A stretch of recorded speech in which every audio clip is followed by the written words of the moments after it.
Alright, everybody, welcome to MSS on a Tuesday night.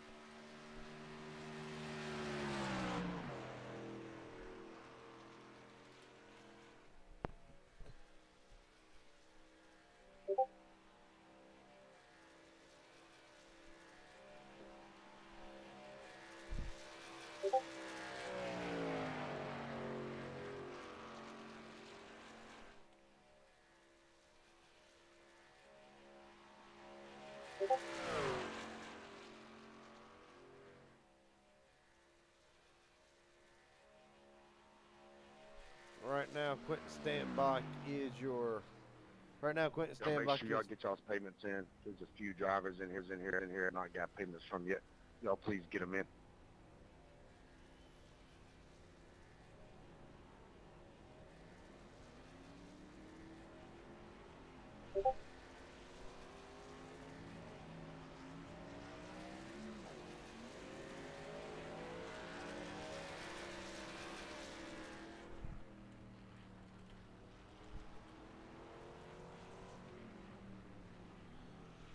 Apologize, folks. Trying to multitask here, but right now, 3 minutes left. Quentin Standbach fast and Michael Barksdale. His second.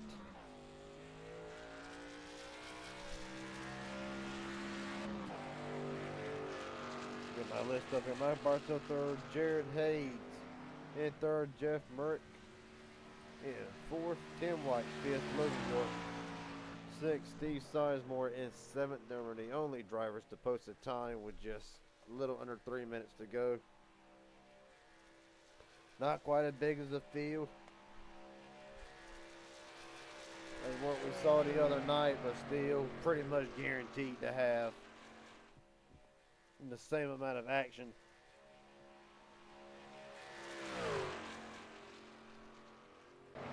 We're going back through the field. There's Michael Barksdale. You're currently second place in the practice times at the moment.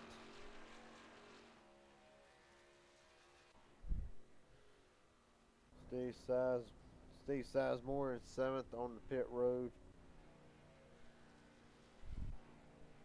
See, several drivers have not entered. Have not spawned in at the moment. So, just under 2 minutes. Barksdale, just all I can last, probably practicing qualifying times.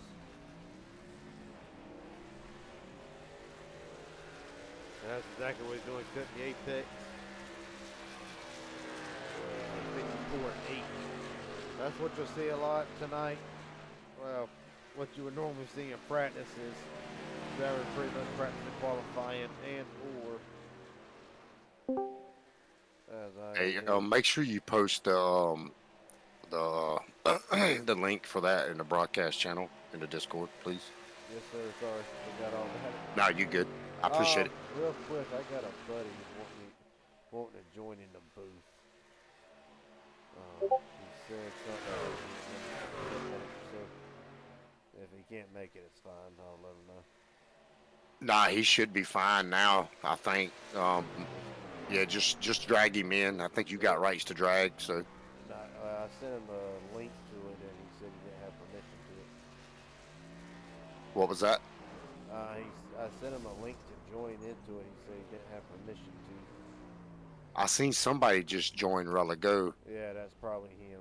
It has a 19 for a. It's that starts with an S. I can't pronounce it.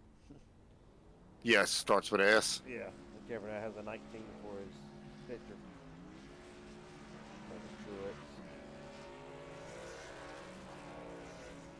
Yeah, it may make him wait 10 minutes before you can probably before you can add one of the channel. Okay, yeah, that's exactly what he said he was doing. Yeah, just tell him to jump into one of the channels here, and then you can pull him up as soon as he's available to. All right, buddy. Keith McCullough joined me in the booth as always. You jumped in here, and now I got to interview you. Real quick, buddy, before qualifying starts, what's the game plan tonight? There's not 28 cars like there was the other night. How does that affect your mindset going into the night? Game plan is just try to be aggressive, try to stay up front. These trucks are harder on that three wide. That third lane don't work as good as it used to. So just try to keep track position and stay out of trouble. Um, and just try to be there at the end. All right, buddy. Best of luck to you. Look forward to watching your work tonight, and I will get that link posted right now. Yes, sir. Thank you, buddy. Yes, sir. Thank you. Yep.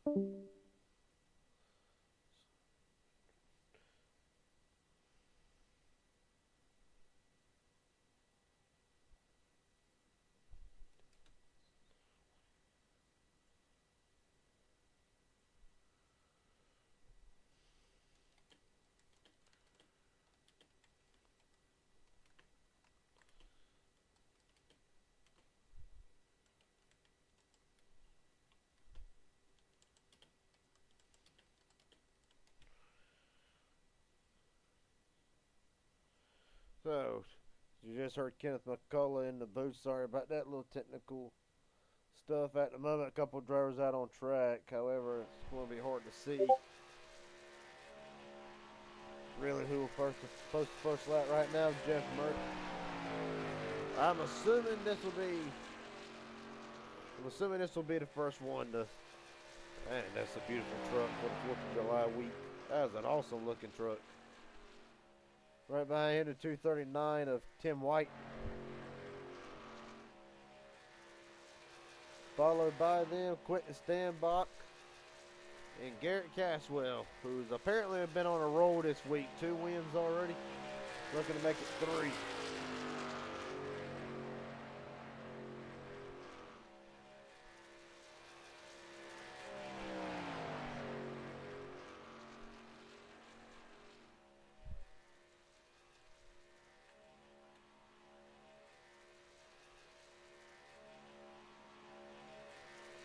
Right now, I do plan on having a broadcast partner tonight. First time I've ever broadcasted with this guy as the 60 top of the board at the moment. Understand that is not updated yet.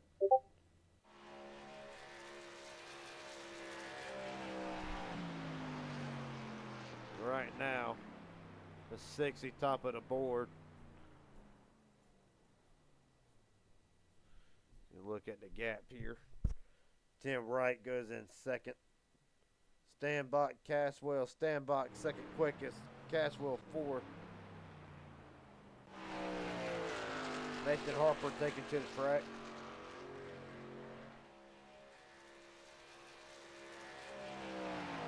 We got the 03 of Kenneth McCullough Jr. Actually just spoke to him. A little bit of an impromptu interview.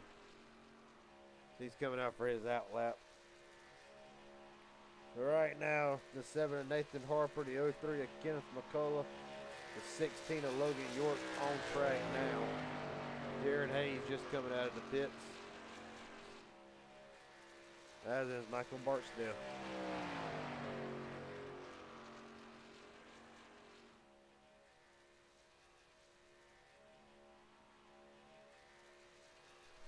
Right now, you look at McCullough. I believe the 7 of Nathan Harper is back to post his lap. He does. Where does it place him? Top of the board, Nathan Harper.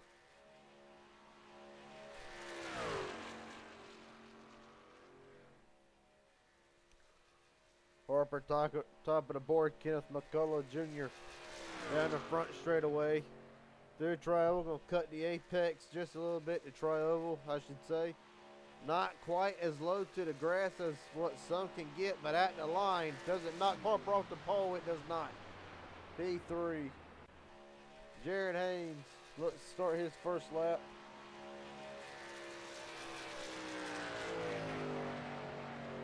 So does Barksdale, so does York. Actually, Logan York slides into 4th quickest.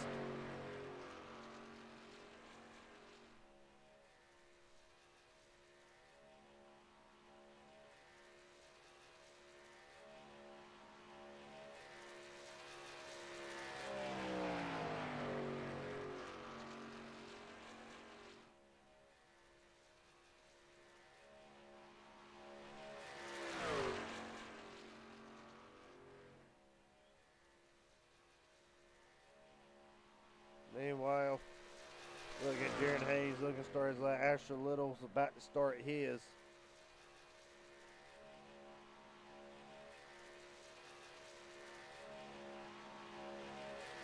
Haynes, where is it placed? His fifth quickest. Does Barksdale make any gains? He does. Knocks Haynes at the top 5.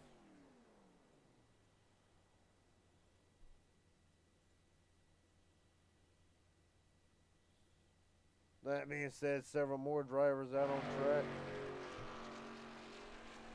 You look at Asher Little now. 9 drivers have posted a lap. Little looks to make it number 10. Brooke Westmoreland on track as well. So is the 20 of David Flanagan.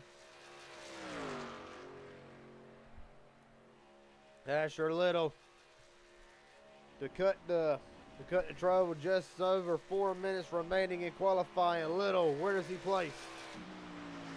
10th quickest.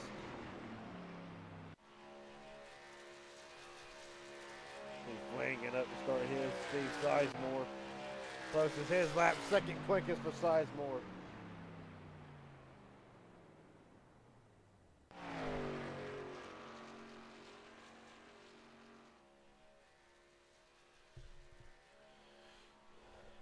Right now, going down the back straightaway, you'll look at David Flanagan in the 20/31. Hard to really depict numbers these days.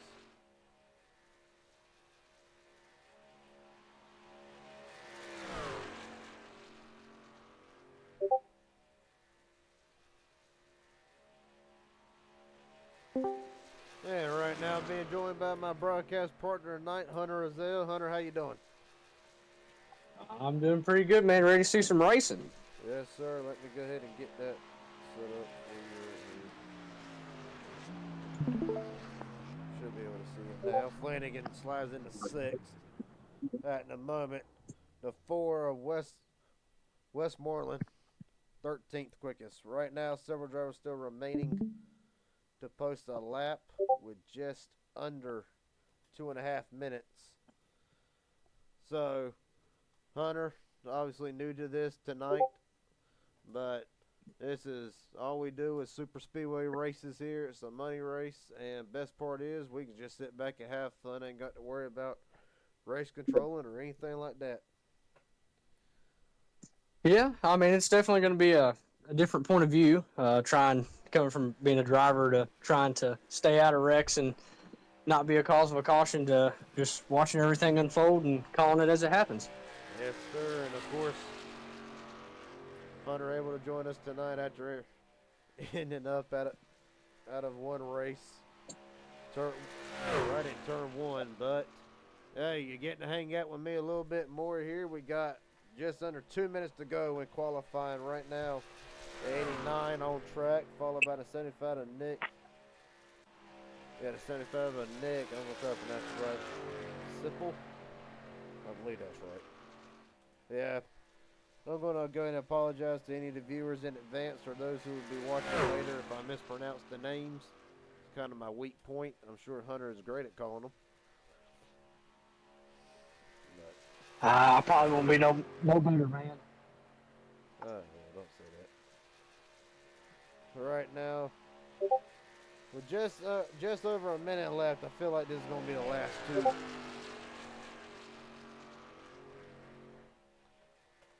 Right now, top 5, Nathan Harper, Steve Sizemore, Jeff Murray, Kenneth McCullough Jr., Logan York. That's your top 5. We're looking at probably about 21, 22 trucks. Not quite as big. 45 seconds left. 89 dips to the apron. Where would I put Trevor at? P3. Oh my gosh. 3rd. What a run. What a lap. Barely, it's actually separated. We got to go to the thousandths, and it's actually barely is a thousandth off. Tight field tonight. Hopefully this will be a pretty good race. All these cars are pretty close together in qualifying. Oh, they're extremely close. Only separated by 600ths. Nick will slide into 8th quickest And with 1 second left, that is qualifying concluded. Nathan Harper on pole. Steve Sizemore second. Sizemore, one of them. Hunter, he's at the front a lot of times, always a favorite. You see several drivers. Good God, a lot of drivers. 24 on hand tonight. 23, I don't count. So ignore the driver in the two. I'm going to see if Nathan Harper is available for an interview. Because I don't see him in the Discord chat. But I'll tell you what I will do. I have not interviewed this cat yet. Logan York, Garrett Jenkins, Hunter Ozell up here in the booth. You got a copy? Hello, what's up, sir? What's going on? Oh, not a whole lot right now. Starting 6. Where's the strategy come into play early on in these races? Do you kind of plan for a green flag pit stop, or do you just try to stay up front with the track position? Man, why are you asking me? I haven't raced here in like months. Well, What the heck? What's going on? Hey, man, I just started. You're the worst person, man. It's all good. Yeah, I mean, just if I end up in the back, then I guess just try to get for the most important time to be at the front is before a green flag pit stop and like with 10 to go. So just as long as I'm up there before the green flag pit stop, it should be fine. All right, Hunter, you got any questions for the man? No, not really. I think you answered most of them. I mean, just from my point of view, from racing and stuff, I'd rather be up at the front and not have to worry about the big one. But like you said, green flag pit stops, you're going to want to be up at the front. That way you've got some buddies to pit with and hopefully get a good run out. No. Oh, yeah. Yeah, I like to say the people that like to ride in the back are always the same people that don't break for wrecks. So, see what happens. Well, Logan, real quick. It can be. Well, Logan, real quick before I let you go, I like to give the drivers. I know a few of them have sponsors and bosses and friends and family watching, so I like to give them the floor. If there's anybody you want to thank tonight, the floor is yours to shout them out. Yeah, I want to thank Tucker McClendon and Quentin Steinbach and Asher Little for letting me race with them. I don't think I got anyone watching, but just thank everyone that's currently tuning in. It gives the drivers a lot of motivation to keep racing. Thank you guys for broadcasting, and let's have a good race. All right, buddy. Best of luck to you tonight. Logan York starting 6th tonight. Thank you, sir. Yep. Well, that being said, Hunter, you're going to see a whole set of things that, it's going to be awesome. With that being said, we'll roll through the starting grid here. If you want, we can split the fast 12 and just let the rest go on down. Yeah, that's fine. All right. So, on pole tonight, Nathan Harper, Steve Sizemore, the 89 of Trevor.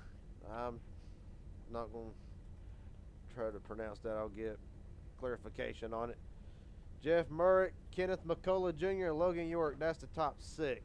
Hunter? Starting in row 4, we have David Flanagan, Nick Sipple. Starting in row 5, we've got Mike Barksdale and Jared Haynes. And rounding out, we've got Quentin Steinbach and Timmy White. On down through the field here. Garrett Caswell, always a favorite whenever it comes to these. Right now, Caswell's won 2 of these money races this week, looking to go 3. Asher Little starting 14th. Brock Westmoreland and Daniel Falkingham. A lot of people ought to know the name of that driver. Malinick Ray, Dylan Jones, Matthew Lee, Joshua McCullough, the top 20. If you want to carry out the last Starting 3. in 21st, we've got Tucker McClendon. 22nd, we've got Chase Mastrita. 23rd, we've got Garrett Jenkins, which he's in the broadcast booth, and Matthew Baker. Yeah, so Matthew Baker will be rolling off 23rd. I don't know why I keep forgetting not to join these races, but hey, we got a great field on hand. Got a former pro driver and Daniel Falkingham. Oh, this is going to be great. And it all starts with Nathan Harper in personally one of my favorite restaurants, Chick-fil-A. Chick-fil-A Ford F-150. So, being a broadcaster with a driver in the booth, normally I ask the drivers these questions, but being I got a driver in here with me tonight who you can say is considered a specialist at restricted plates. Well, you got 50 laps, but you know that there's a green flag pit stop. What is your strategy exactly early in the race? Well, I mean, I think you can kind of split it two ways. So, if you're starting at the front of the field, keeping your track position is going to be key.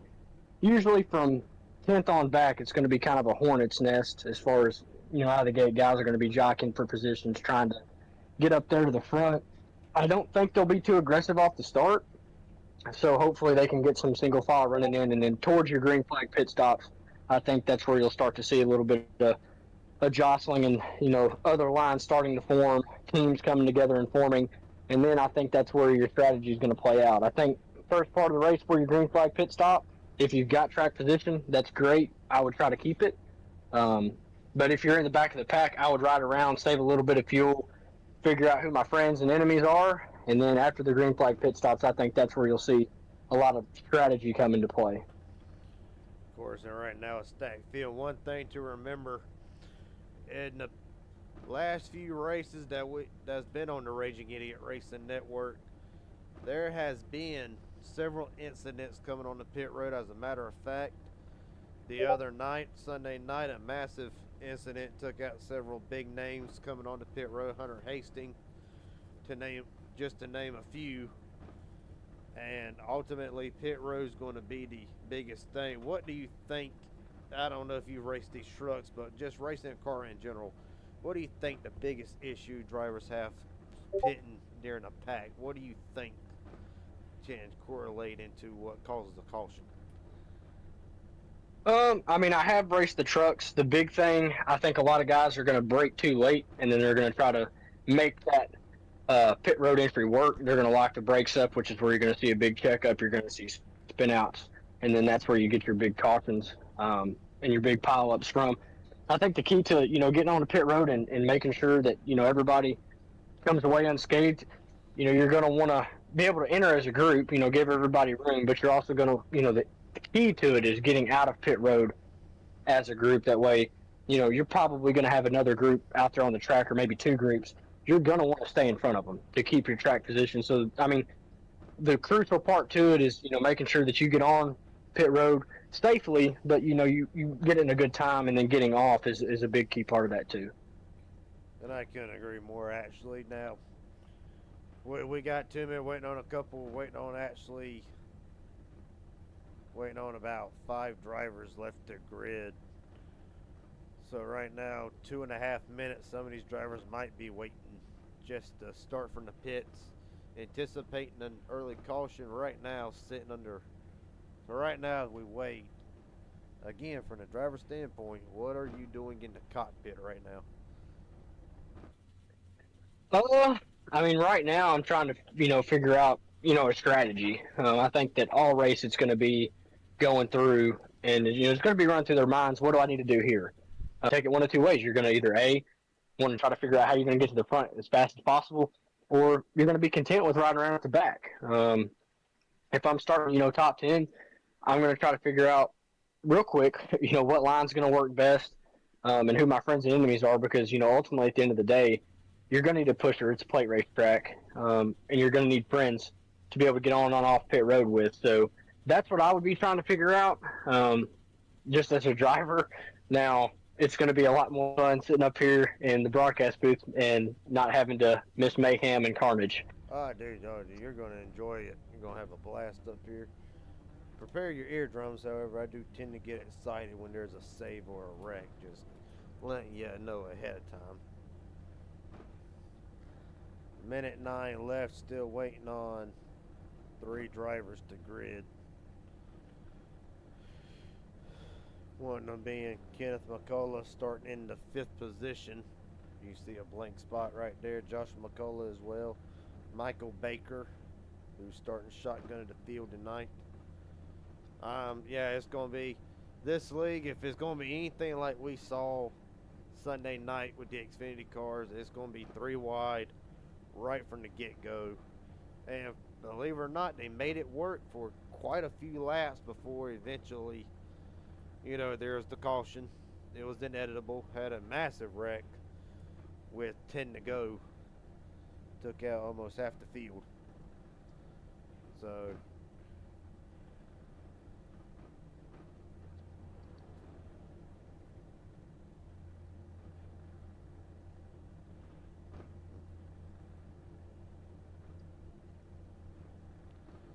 right now, as we wait here, we'll go ahead and pull the ticker up.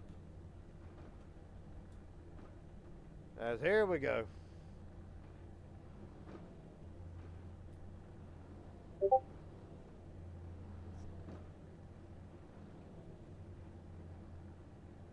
Right now, several drivers in the field. I got a whole bunch of. I got a Caswell, I got a Sizemore, I got a Nate, a lot of people looking to. A lot of people. A few drivers got a few fans here for the MSS Money Racing Series. And Hunter, happy to have you up here. I know it ain't the kind of circumstances you wanted in your race, but look at it this way. Just getting to chill, relax, watch some of the best super speedway racers do their job. And if I ain't mistaken, we do get, well, I know I ain't mistaken, we do got some money on the line. Let's actually look at it. So let's see, what do these drivers have on the line? If it was based out on 28 drivers, $130, potentially on the line, then 190, 80, 75, 65. But I do not believe we got 28 drivers, so prices may vary, just depending, but still a great payout for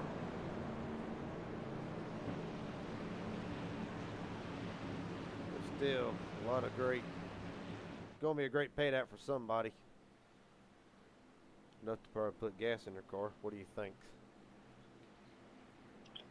Oh, I mean, tires are not going to be a big factor here, I don't think. Depending on what you fit and how much fuel you take at that fit, you're either going to be good or you're going to be right there at that line of, I'm going to have to save a little bit. And I mean, the key to it is just going to be knowing when to push. When can I go? I think you'll see a lot more of that come into play about 10 to 15 laps to go when people start getting antsy and they think they've got to get up front right away. So it'll be fun to see here. Well, it's going to be awesome to see. And right now you're going to have Nathan Harper, Steve Sidemore bringing them down to the United Rentals restart zone. Ladies and gentlemen, boys and girls, we're rolling from Talladega.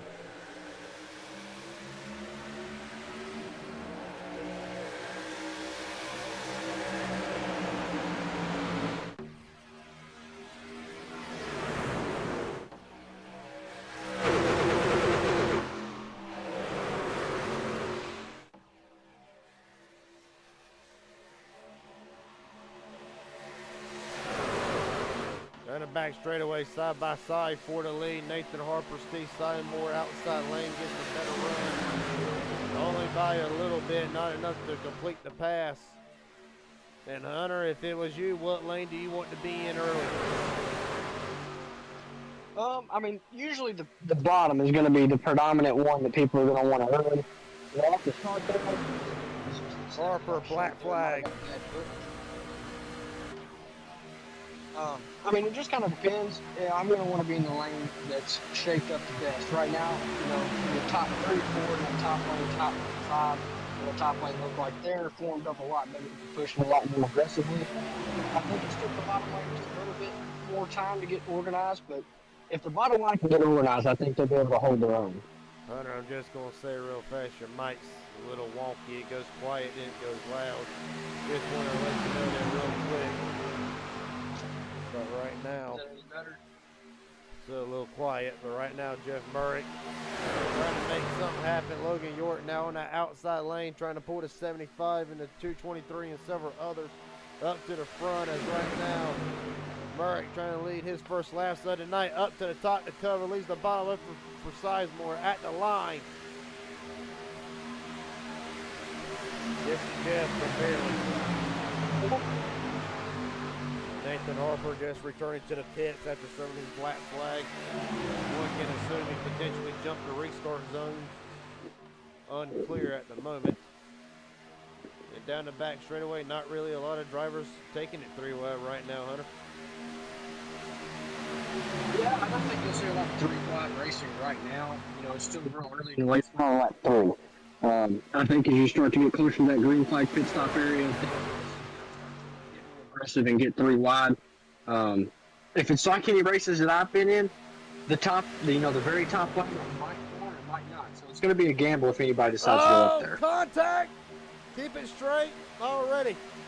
4 wide. That is a try over. Christian York all over the 75. There they go.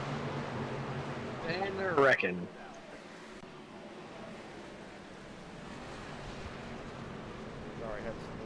Sorry, Tugger McClennan's in it. Jason Mastrada. 10 white, meatball flag already. Garrett Caswell on the apron. And Lord, you saw it coming, Hunter, whenever they got together right through the tri-oval. I'm amazed they made it that far without wrecking. There was about 3 wrecks before the actual wreck. We'll go ahead and go look at it here. I believe that's...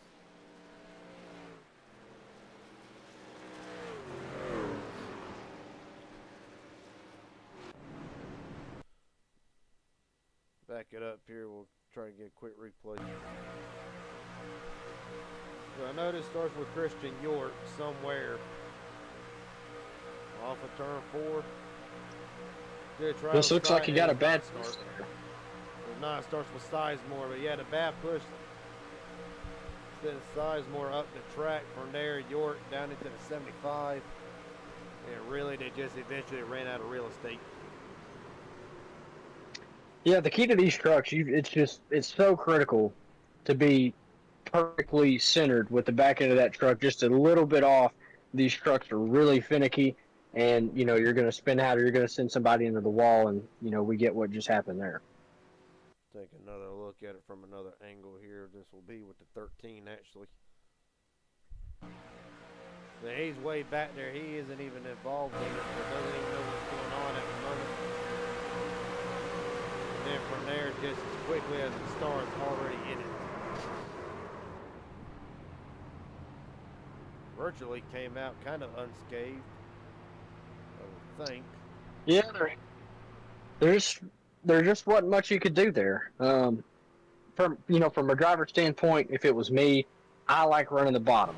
The bottom gives me 2 options. I can go down below the apron and try to avoid a wreck, or I can go up if I have to. Running that top line there, I think that's where you're going to see a lot of guys get collected, just because there's nowhere for you to go. You can't, if you've got people inside of you, you can't turn down on them, and you've got the wall to the outside of you. So I think that's where you'll see a lot of guys get collected, is just from cars walking up and collecting that top side. It does make sense. City 89 of Trevor already out and away. He will easily win the race off pit road. McCullough followed by Daniel Falkenham, Michael Barksdale, David Flanagan actually. There's a little bit of a 3 wide actually going to the line. 45 to go. Drivers topping off. They noted that they cannot make it. Not with 45 laps to go, but potentially pushes the window back later and later is the goal. If there's frequent cautions, to just try to pit every caution and try to eventually make it.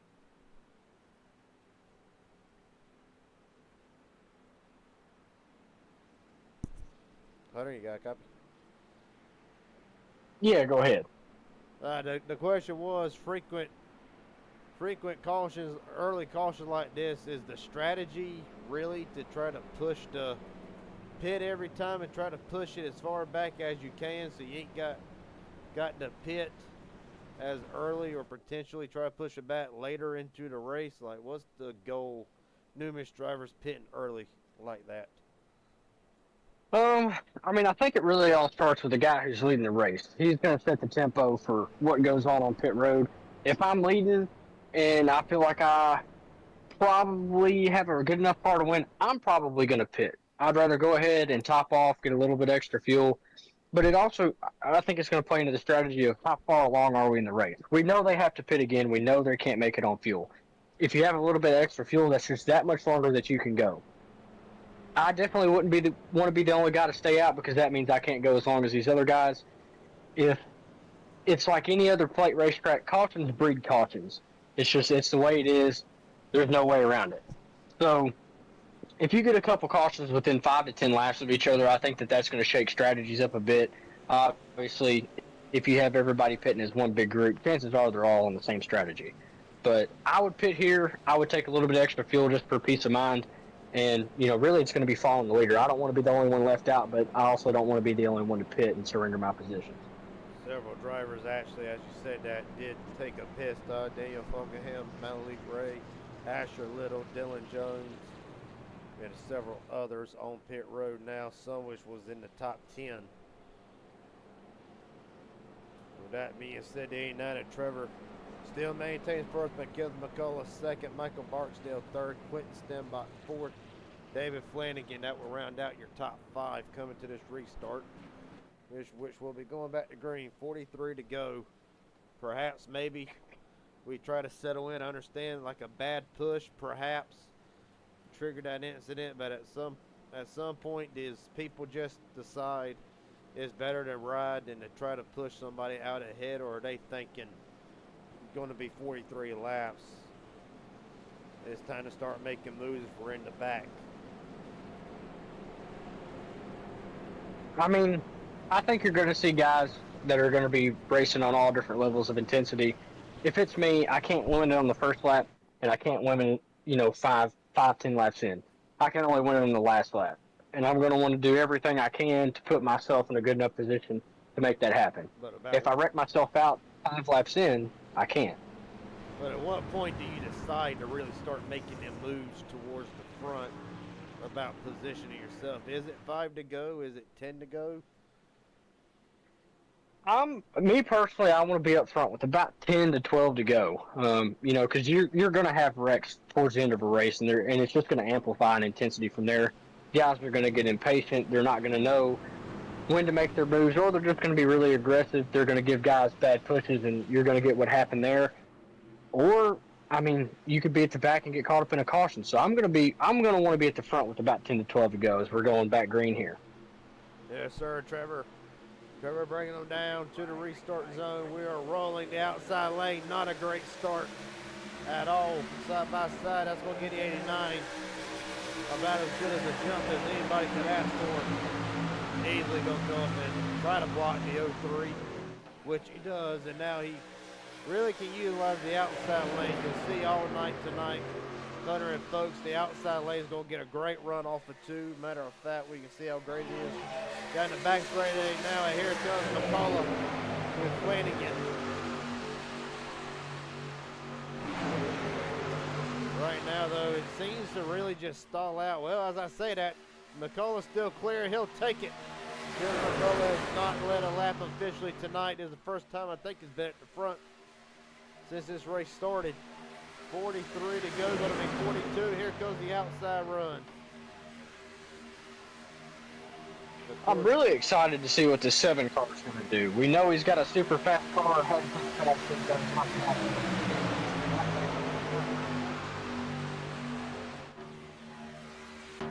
and Nathan Harper, of course, was that. I'm glad you mentioned him. He was a threat Sunday night in the Xfinity race. Was up there the majority of the night, but eventually, like a lot of drivers, the big one eventually was able to take a hold, took out about 18 and 19 cars. Harper, one of them. And of course, don't do what I did Sunday night and rule out a driver just because they're in a wreck with only a handful of laps, because Austin Green was able to come from about 19th to the win in about 5 laps. So if your favorite driver's in a wreck, you have to use their passes there. Just do not count them out.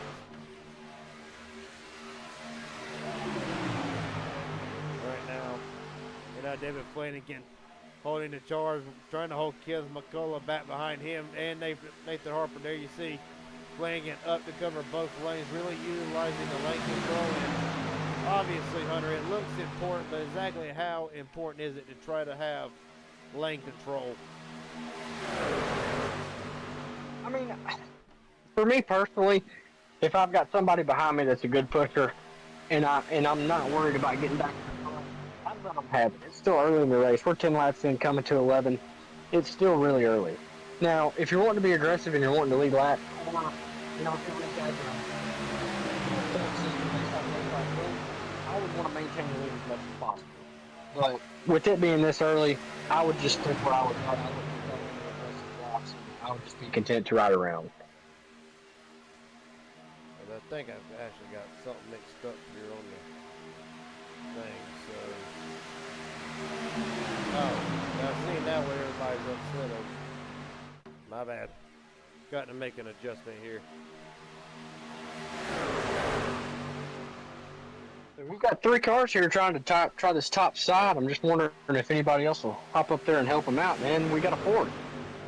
There comes Asher Little with Quentin Stanbach on the outside lane. Finally, a little bit of 3-wide action. At the line, a little bit loose to 75. Look at it, simple. And it is. Great save by 75, but right now, well, you're surprised to see the third lane starting to come alive here this early in the race. I mean, I'm not surprised. I think these guys are going to test it out. See who's going to go with you. See who you can build an alliance with. Making sure you're in the draft. You're not going to win or lose anything out of this situation. But, I mean, it's good to see who's going to work with you, who's not. The 75, I'm sure he's hoping he can get to the front right here with 4 cars. He probably can't, but I think he can. They only have an extra car with them. Yes, sir. Right now, Nathan Harper, who, believe it or not, has not led a lap tonight at the line. He will change that and we'll lead this first lap with 38 laps to go. Jared Haynes has worked himself up into a top 3 position. Daniel Falkenham right behind him. Has now third lane completely has decimated. Asher Little has Quickly. Right now, as they pretty much See right. Go ahead. So right there, you saw the 7. He got the lead, led his lap, went from the front to the back, and right back to the front, and he stayed in line. He didn't block the run coming from the inside. I think he's perfectly content, and he's doing exactly what he needs to do to get himself a victory lane at the end of this race. And right now, right behind another. Now both 7s occupy both lanes. Of course, I do not believe that Nathan Harper we'll try to figure out who that other 7 is. I believe it's Jared Hayes, but I ain't too sure. No, that's the 9. Regardless, we'll figure it out momentarily. Down the back straightaway, Flanagan now leading down the back straightaway. Bottom lane, though, easily comes back, and the way I see it, a lot of the times, the outside lane, if they do not do that run, just so perfect, you'll get what you're seeing now. They'll slide back maybe about 2 trucks, able to jump up, get the run down the back straightaway. You see Harper now up to cover the outside lane at the line. Harper looking to lead his third lap. McCullough coming back on the bottom lane, not able to get there. Great push by Flanagan to the back bumper of Harper, and then leaves him out to dry.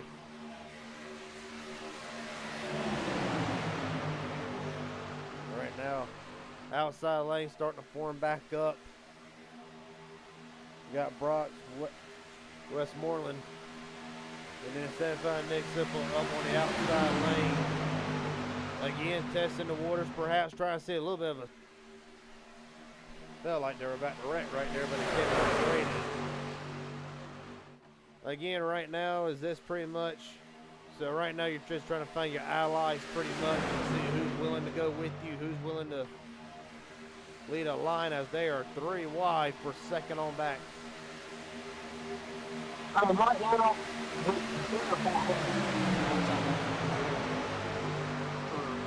really about the whole race. They want to see if they can get that outside line for me. With 3 cars right now, I mean, they're picking up. They're not losing all their track position not losing a lot of ground. Ultimately, the key is just figuring out who I can work with and who I can't. But my point of view is going to be different from each and every driver that's in this race. Everybody but they win the race. But the key to it is who's got the winning strategy. 918 tonight, still going in and out. You sound perfect for a little while, and then it just gets real quiet at the end and muffled. Just want to give you a heads up on that. As right now, we just got confirmation the truck, the number 7 in the outside lane, that would be Jared Hayes. Right now, pushing Flanagan, trying to get back to the lead.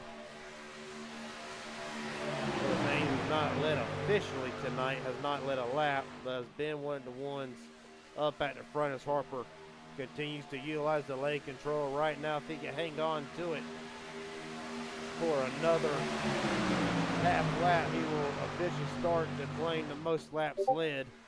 But not if Kenneth McCullough has something to say about it. McCullough's only led once tonight, been at the front pretty much since the last caution, as several drivers trying to work themselves up to the front as we look at our biggest movers of the race. Chase Mistretta up 12 spots from where he started right now. The driver to number 8 running into 10th spot. Daniel Buckingham up 9. So right now, Denver the big mover of the race. 33 to go at some point. We're on a 13 lap stint. When do people start thinking, got to get to the bottom for green flat pit stops? If it was me, I'm going to want to split this stage. I'm going to want to try to pit around lap 5 to 30. I think that's when you'll see a lot of guys come in. But you got to think these leaders are going to be the ones that have been burning the most fuel. I think when you start to see the leaders start to signal and they start to come in, I think everybody else behind them will start to follow suit. Well, right now, it don't look like a lot of them are really thinking about pit stops. Third line trying to work up again. Madeline Bray and Dylan Jones working that outside lane. An incredible run through the front straightaways.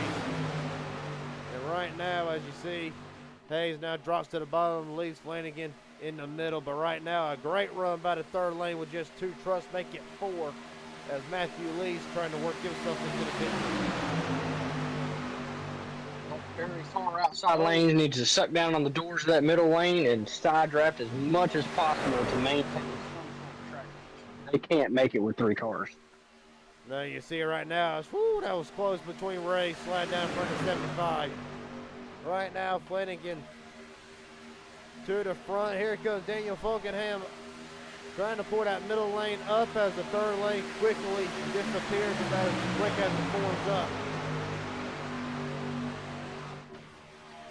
About Brock Westmoreland up there has methodically worked himself up to the front since the restart. Right now sitting in the 4th spot down the back straightaway, pushing to 88 or to 20 or to 39, I should say.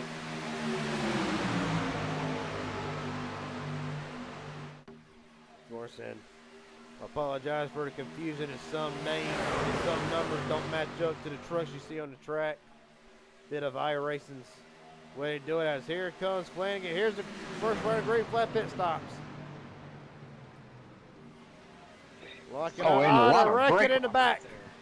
Caswell's got a piece of it. They kind of save it. Still a bit of a wreck. No caution, but a couple drivers with damage. As the top 6 have stayed out here. We'll go back to view them for a moment, led by Daniel Fulkenham.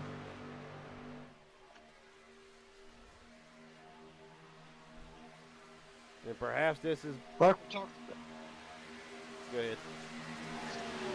we talked about, getting on and getting off the pit road is going to be key to winning this race. If you get a lot of cars like that that just get impatient or they're carrying too much speed, that's going to be a deciding factor if he's going to win and who's going to lose this race. Because you're probably going to lose several good cars if they wreck coming onto pit road, as the leaders are pitting here now. And again, the other thing is this, maybe by design to go an extra lap. There's fewer cars to go with you, maybe even 2 or 3. I think if you've got 5 to 7 cars, I think you can pretty much hold your own.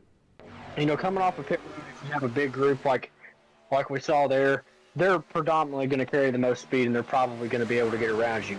But if you go an extra lap, you're going to be able to shuffle it up, break some people apart, and hopefully stay out in the, out in the front. But it's hard to say. When you throw aggressive blocks, I've seen guys come off of pit road and groups like that, and then throw blocks.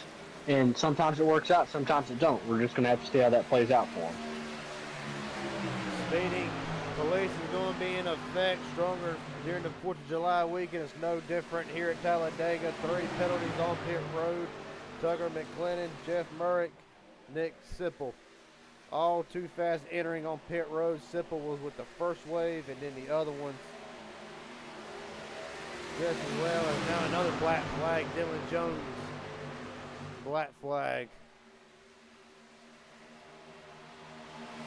Well, it just got cleared, so, well, no, it didn't. It's still up. So 4 drivers, black flags. Kind of really blows their race if you really want to think about it. I wouldn't say that. I mean, if they come back in, as long as they don't go 2 laps down, a caution's a guarantee. It's not an if, it's when. Oh, speaking of almost a bad block, Buddy 89. Good Lord. Very, very aggressive up here at the front. Caution is out. Several drivers around. I believe we got it. The 22 was slow. Quentin Stenbach.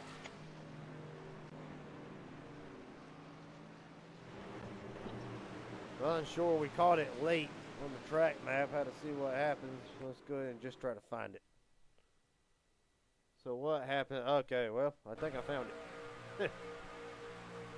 If it goes off of the replay, what I think it may have been a bad push, just trying to catch back up to those 2 lead cars there. Yep, just too much of a bad push. Hooked him in the right rear. Too much of a bad push coming up on the 01 of Asher Little now. At some point, do you think Stenbach should probably have said coming up too quick, or was there anything that the 22 could have done different from getting pushed by the 13? I mean, I don't think there's really anything that he could have done different as we rewind it here. I'll try to walk you through. These 2 lead cars are not hooked up together, but it looks like they slowed down quite a bit. It looks like that lead car there slowed down a bunch. It checked everything up, and it was just too much too late. The 22 there, he did everything he could to, get below the apron, and the 13 just followed him there and just hooked him in the right rear and sent him back up into the car. But I think the 22 is going to come out of this pretty much unscathed. He might have a little bit of aero damage, which will be a pretty big factor, but I think it'll be something he can do without using his fast repair. The 13, though, as he goes back down the track, he just overcorrects it and slams right into the wall. I think he's probably going to be using his fast repair for this race because he's probably got a lot of damage. How about Steve Sizemore barely sneaking through on the outside?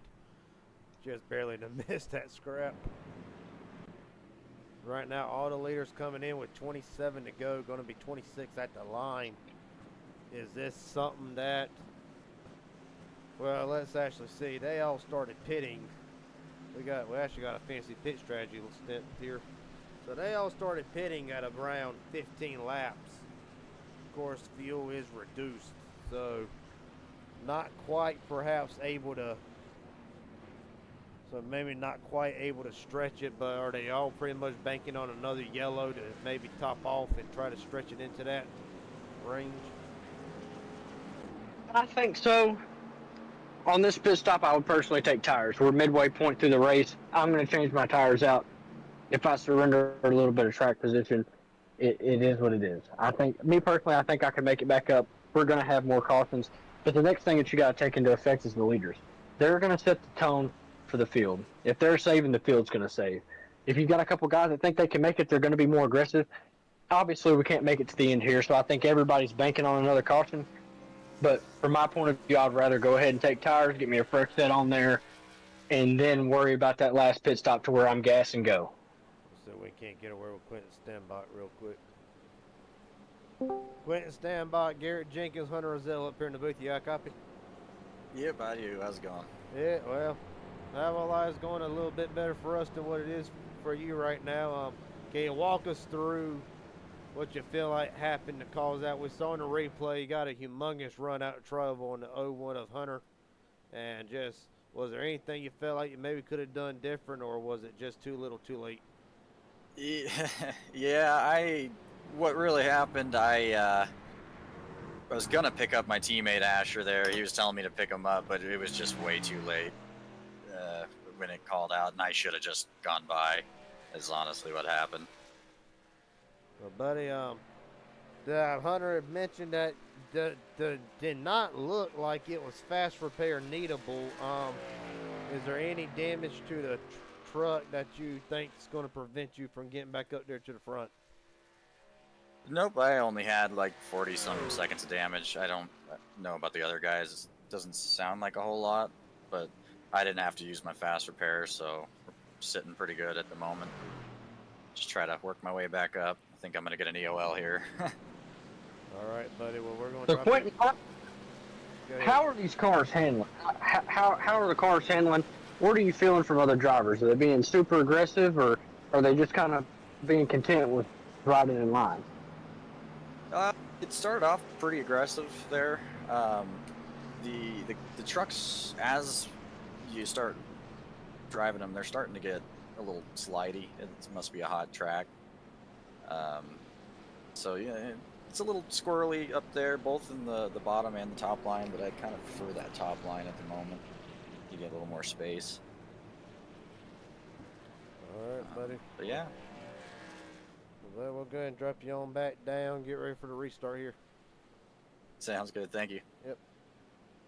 So exactly how it sounded from what we thought, and yeah, you heard him. Maybe he could have gone up a little bit, could have passed him, maybe should have passed him, but the end result is, well, that.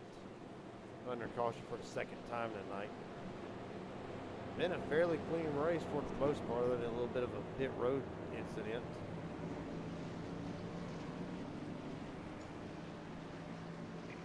I think as this race winds down, you're going to see a lot of guys start to get more aggressive, and I think you're going to start seeing that top line form just a little bit more. I know the couple times we have seen it form, it's formed for about 2 or 3 laps. They get to the front, they lose a little bit of ground, and it just dissipates. But I think as this race goes on, especially when you're getting closer to green flag pit stops, I think you're going to see a lot of guys get more aggressive. They're going to want that track position getting on the pit road. That way they don't lose it on the track or in the pits.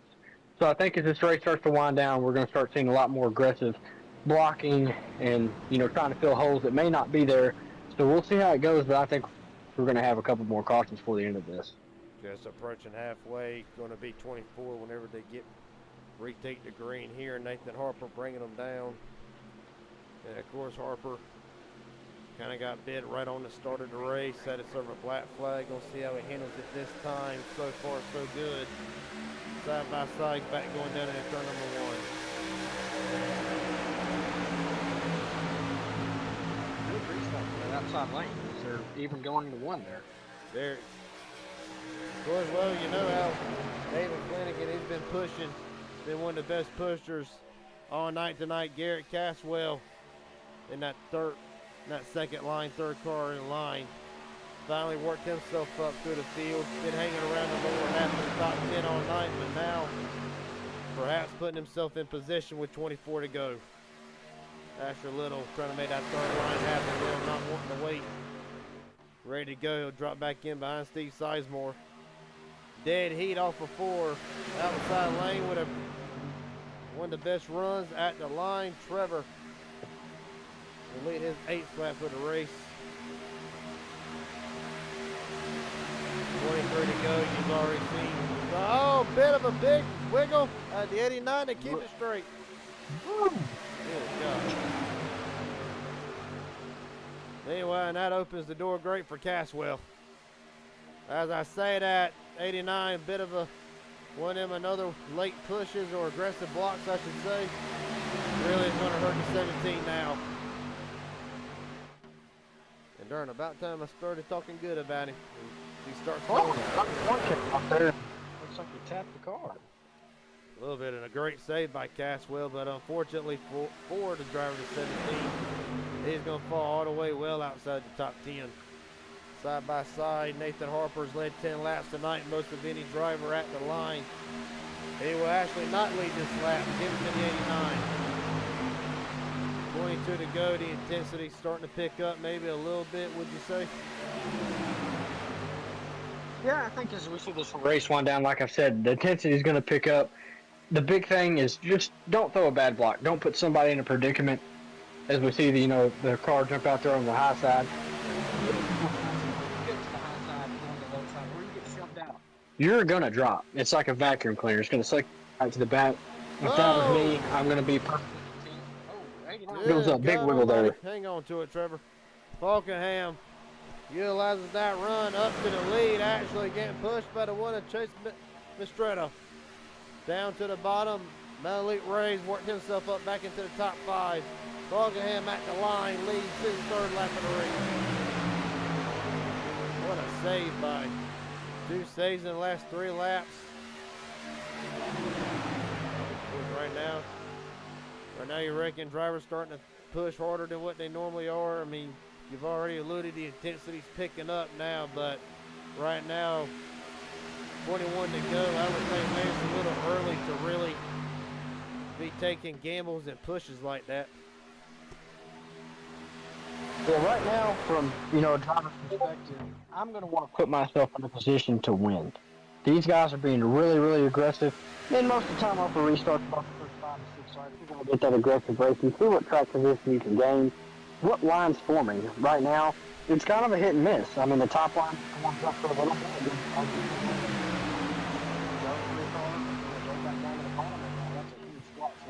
The bottom line right now is going to have a huge. Yeah, Hunter, I keep hating to tell you, but the mic issue keeps going on. But right now, to allude to your point, outside lane kind of got separated just a little bit, allowed Nathan Harper to jump up. Harper's one of them. He's been tired of running all night. You see the 8 up the block, trying to control both lanes, kind of stacks up the bottom. See White on the apron, blends back in line. But right now, you can tell drivers trying to work lane control. Falkenham back into the bottom lane, getting pushed by McCullough.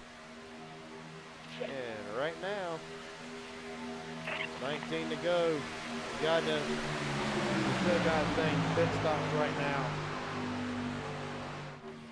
Pit stops got to be coming up soon. We saw the first green flag pit stop. They were able to go 15 laps. Right now, working lap 7, so probably about another 5 to 7 laps. We're seeing drivers back on pit road. Granted, there's not a caution. Later racing back there mid-pack. Might be expecting to later.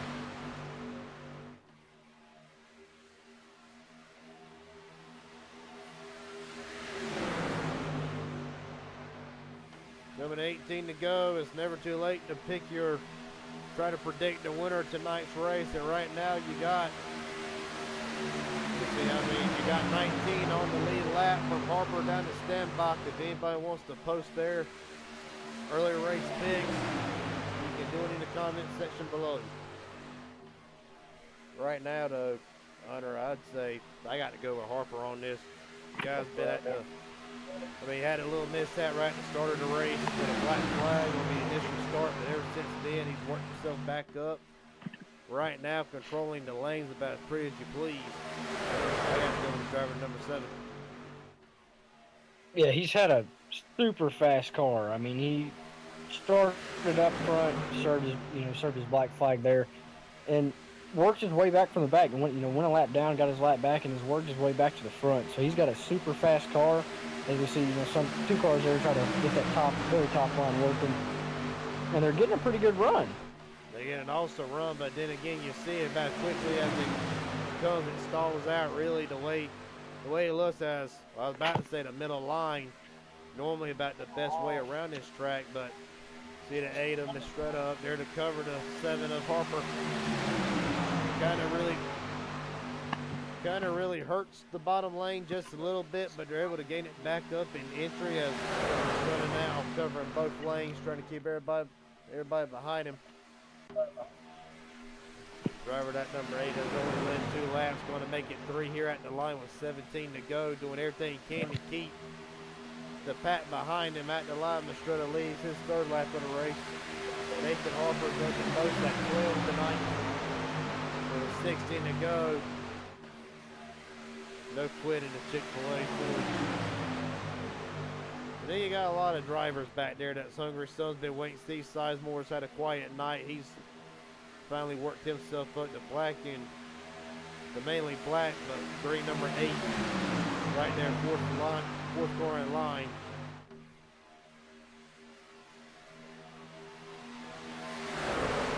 Of course, still green flag pit stops to come here. Do you think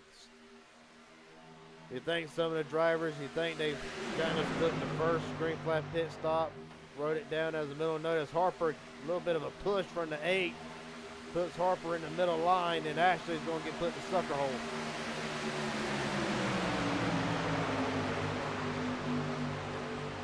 See McCullough now, a little bit of contact between the both the 7.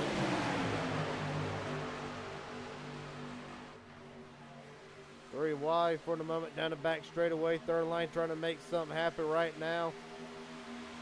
Really not much, nobody going with him. I think some drivers are going to start anticipating Hunter. Green flag pit stop's got to be coming up here soon. Yeah, I think you're going to see a lot of these guys within 2 to 5 laps start deciding, hey, I need to go. You want to give yourself enough time to regroup and give yourself a shot to win. Unless some of these guys are banking on a caution, which is hard and as aggressive as these guys are racing, I think there's going to be another caution. If you come on the pit road early and the caution comes out, you're going. You're going to the front. But I think within the next 2 to 5 laps, you're going to see a lot of guys start taking that pit road. Right now, bottom lane, 14 to go. Bottom lane, Melanie Ray trying to pull that bottom lane up. Right now, Harper coming back up, a push from McCullough. David Falkenham, who has been at the front pretty much the whole night. McCullough now ran at the front a little bit, then slipped back a couple positions. Just now working his way back up to the front with 14 to go. So right now, Harper leading.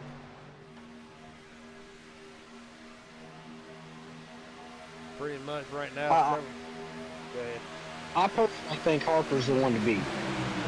Like I said, like we've said 100 times, he went from the front to the back to the front, got shuffled out of line there, and went to the sucker hole. But somehow he managed to keep himself up at the front, and within 3 laps, he's back leading this thing. Well, don't sleep on a couple of drivers. There's a few sleepers back there. Garrett Caswell run up on that 17 black, white, and purple truck. Last truck back there in line.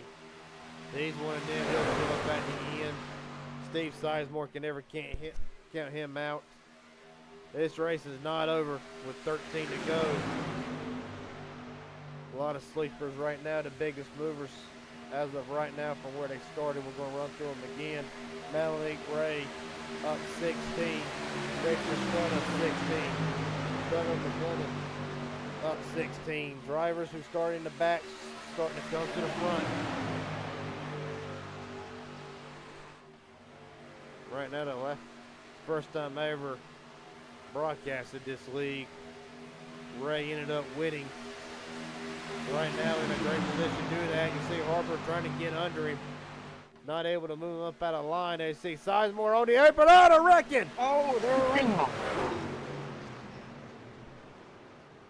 The third wreck of the night for Tucker, and this looks like to be the one that ends it. Yeah, it took several hard hits there. Right See if he now. can get it back going here. Yeah, he does get it rolling, but a lot of damage to a truck that's already used its one fast repair. So probably night done for the 13. We'll see what happened. I know Sizemore got on the apron. We'll see how this all started. So it looks like the 13 tried to come down there and fill that hole, and he may have pushed the 8 out of line a little bit there, and 8 just had to come back up and misjudge his merge. Flanagan almost made it through. Several drivers. Sure little in that 01. Yeah, I don't know. Didn't know where he was going. He squeaked by on that one. Left little room to really work with, but managed to get through it. You see heavy damage to to the driver's side. Pretty much a lot of damage everywhere. We'll go back and look at it, exactly what you said. Trying to fill a hole. Knows that if he stays in this middle lane, he's eventually going to go back, but yeah, just a little bit too late. Sizemore does. Yeah, it looks like the 8 had a pretty good run there. I think the 8 could have probably gave him a little bit more room, merging back. The 8 had already surrendered the position. I would have just let the guy have it. We're coming up on green flag pit stops. Pass him on pit road. Well, not anymore, as several drivers into the pits. Several drivers try all of them. This is it. This is when. This is really where. No, fuel's no longer going to be an option. You ain't got to worry about fuel. You ain't got to worry about what you take. From here on out, it's go time. Intensity is going to be pretty much off the rails. Let's see if this 7 can keep his lead here. No. Nope, the 1 hits him off. There we'll try to see Sizemore. I wonder how much damage is there to the 8. As right now, we'll take the lead back from Harper, and man, going to be probably 8 to go whenever we take the green flag. Right now, bets are off. Wouldn't you say? Yeah, well, I wouldn't say that quite yet. You're going to need a couple allies to get to the end of this thing. I think with about 3 to 4 to go, you're going to, all bets are off. If you can fill a hole, take it. And if you can put yourself in a place to win this, I think that's where we're going to see a lot of the intensity ramp up there. You got to imagine after this restart, there's going to be more drivers willing to go up to that third lane and try to make something happen. Of course, it's really hard to really make something happen in that third lane. If you think you got to get the middle lane right, then you really have got to do the top lane perfectly to be able to capitalize on the run. But we've seen it 100 times. The drivers on the apron probably put in just enough for maybe regulation or 1 overtime. I believe we get 3 overtimes in this. So right now, Hunter, this is going to be good. Yeah, this is going to be an exciting finish. It's perfect back in the pack. I wonder if a lot of those guys stayed just a little bit longer. They really didn't have a lot to lose. I'm just curious if they took a little bit more fuel to give them a little bit more of a cushion. If we do have some overtimes, the front, they probably took as little as they could, and they went ahead and got out. I mean, I don't blame them either, because I mean, it's one thing if you're probably the top 5, but you're about 6th or 10th on back. It's going to be a dogfight just to try to get into a. Well, it's one thing you're trying to win. You're also trying to get into a payout position. Try to earn a little bit of extra money for the week. Put a little bit of pep in your step in the morning for work. And it's cannot stress this enough. It is going to be. Really, you can call this calm. The little 2 wide action, occasionally getting 3. But as you saw with about 21 to go, Hunter, they're starting to take and not enough give out there, from the way I can see it. Yeah, I think on this restart, you're going to see real quick if this top line's going to form. I personally think that they're probably going to start forming it, and they're going to try to get a third line going, especially for guys who are at the back. Chances are you're probably not going to make it back up to the front with, as little time as you have left. If I'm, dead last, I'm anticipating a caution. I'm hoping for a caution. I'm hoping some guys in front of me wreck, and I'm able to squeak through it without any damage. But it's going to be interesting to see what this restart does. I think you're going to see the top line start to form, and I mean, it's been aggressive all race. These guys have been throwing some pretty aggressive blocks and pushing real aggressively. So I'm kind of curious to see how this end is going to shape up. If there's any way how, I mean, I've only been broadcasting about 3 months, still a little wet behind the ears, but the way I've seen some of these races play out, they don't care where you want to be pushed or how how you want to be pushed. I mean, all the gloves are about to come off. You're going to take whatever push is given to you, and if it triggers a wreck, it triggers a wreck. But that's how these races typically end, especially whenever there's money on the line. Malik Ray and Nathan Harper brings them down to the restart zone. Going to be 8 whenever we take the green, and it's going to be probably the most intense 8 laps we've ever seen. Not including overtime if we get there. And not a great start by the 7 on the outside lane. McCullough trying to push the outside lane, however. Great start there. Great start for the bottom lane, but not so great for that middle lane. Right now it's the top lane, so they start going 3 wide. Harper now trying to play catch up. Well, the 01 really needs to get to the back buffer that 03 fast. As Ray now leads Falkenham and Trevor down the back straightaway.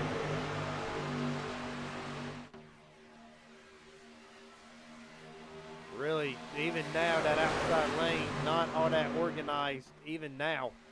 See a little bit of separation on the bottom, but predominantly bottom lane. Here comes Eddie and out of Trevor up to the outside. Ray up to cover, Falkenham now to fill that gap at the bottom, a bit of a push. Got to avoid this a little bit. Squirrely, able to continue blocking. Are you kind of surprised right now that we ain't seeing a third lane form up? I think off the start there it was, a little squirrely. The outside lane just did not get going. I don't know if the 7 spun his tires or what happened there, but the inside lane in the 1 got a huge jump. Now we're seeing them get a little bit more organized. I think with about 5 to go, you're going to start seeing guys start making a very more aggressive moves. I think we're going to see that top line form. I'm kind of surprised we haven't seen it form yet, but then again, I mean, the outside lane didn't get that good of a start as we see the 89 drop down in front of the 1 there. See all the trucks getting squirrely now. Again, I just said it doesn't matter where you want to be pushed. And you see now a lot of pushing, a lot of aggressive shoving. Harper, hang on to her, baby. Of course, Harper's led the most laps tonight, but the 89's led only 3 less. Right now, Little up to Fortnite out the outside lane. And no surprise, Ashton Little up to try to pull it, but right now, does not look like a lot of drivers. Well, Caswell jumps up there. He's going to try to get up. Now back to the middle, back down to the bottom. And right now, drivers are starting to get desperate, but right now, Flanagan, third lane, of trying to dissipate. 5 to go. And Ray's putting on a masterful job at trying to defend both lanes. But one sideways, Barksdale. And they're I reckon Sizemore. Sizemore stand box in it. There's your overtime. Have you ever? No, I've never. Welcome to the broadcast booth for the first time, buddy. They're giving you a hell of a show. Let's go back. See, the 8 car, he's had a fairly fast car all night. I mean, he's kind of been a sleeper, but he's hung around. He hasn't made any big moves. But he's hung around on the top 10, top 15 there. Let's see what happened here. The 8 comes up into the 00. They all talk possibly 3 trucks trying to go for 1 lane standby hard into the side of the 8 of Sizemore. So he was just an innocent bystander there.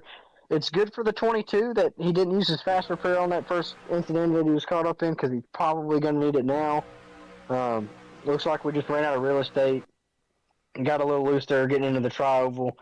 And, once that middle lane starts stacking up, looks like the 23 just got a little squirrely and just tapped the 8 car there, and he was just an innocent bystander. Wasn't much he could do there. Of course. I'll say that the 8 might have come up into that middle lane and started that.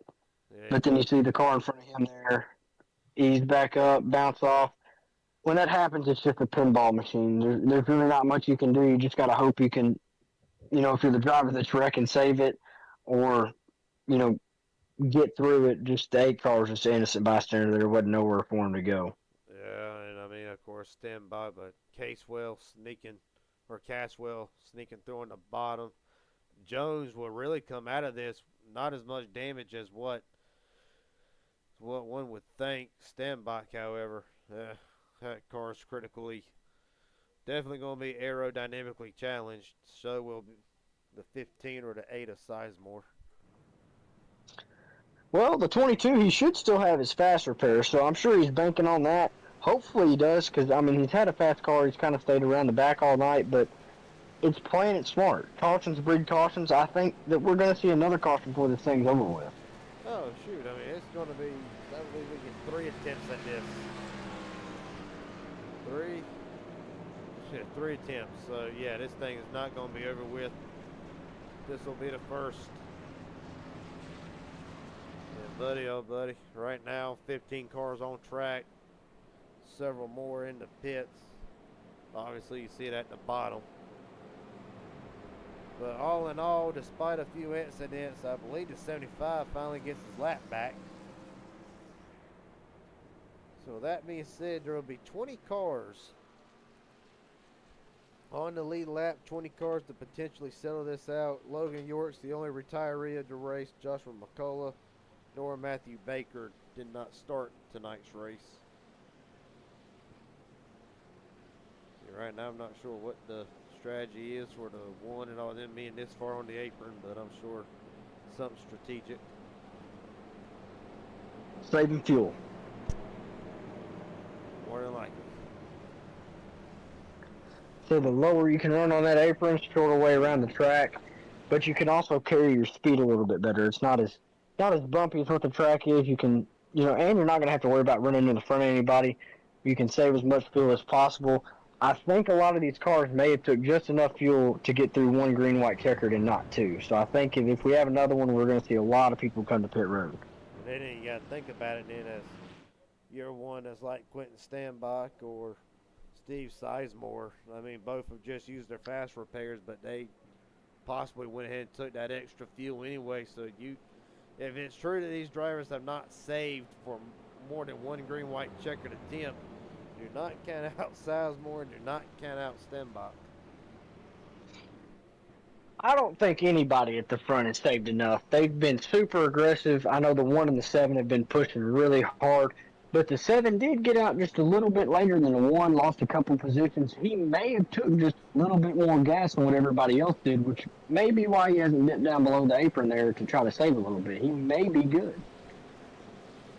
And the more I look at that truck, the more I want to go to the nearest Chick-fil-A. Some Chick-fil-A mac and cheese does sound really good right now. It really does. Then you throw in a Diet Mountain Dew from Daniel Falkenham's car.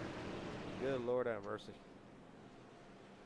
That's a beautiful junior throwback. Oh, it is awesome truck. Several paint jobs tonight. Look awesome. The leader, Madeline Ray, his looks great. Asher Little, Kenneth McCullough, David Flanagan. See if we can dial the 7 up here for just a second. We're gonna see, but I don't see him in a Discord. Yeah, he's not in the All right. Discord. See if we can get one of these front row guys. I ain't gonna be able to get them. I'll get somebody who I've not interviewed all night that's just as good. Garrett Caswell, Garrett Jenkins, and Hunter Azell up here. Long time no see. How you doing? I'm doing good. I'm tired. Yes, a lot of us are. Real quick, before we let you get back down there, Hunter wanted to know that he's predicted that some of these drivers up at the front have not saved enough for possibly another overtime. Is that the case with you? I can do like 2 more overtimes, I'm pretty sure. So I'm sure they're good too. All right then, well, buddy. What is your strategy? What's your strategy to get you in a good place to win this race? Are you thinking there's going to be another caution? There probably will be another caution, but for some reason my truck's just not sucking up to cars, so I'm really just hoping that they all kill each other in front of me on the white flag and I can sneak through. All right, buddy. All right, well, good luck for going back green here. Garrett Caswell, you heard from him right now about the 6 truck in the outside lane. This is attempt 1 at a green-white checkered.